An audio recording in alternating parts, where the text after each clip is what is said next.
ஆரம்பிங்க. உங்கள் மேலதிகாரியை விட நீங்கள் புத்திசாலின்னு அவருக்கு தெரியவே கூடாது.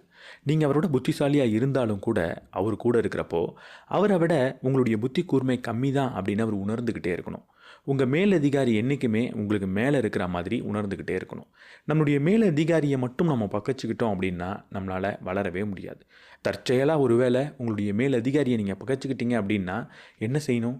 நிறைய அரசியல் பார்த்துருப்பீங்க. உடனடியாக கட்சி தாவி தான் ஆகணும். உங்கள் மேலே அதிகாரியை பகைச்சிக்கிட்டு எவ்வளவு நேரம் அவர் கூட நீங்கள் இருக்கிறீங்களோ அவ்வளவு மிகப்பெரிய ஆபத்து உங்களுக்கு காத்துக்கிட்டு இருக்கு அப்படின்னு அர்த்தம்.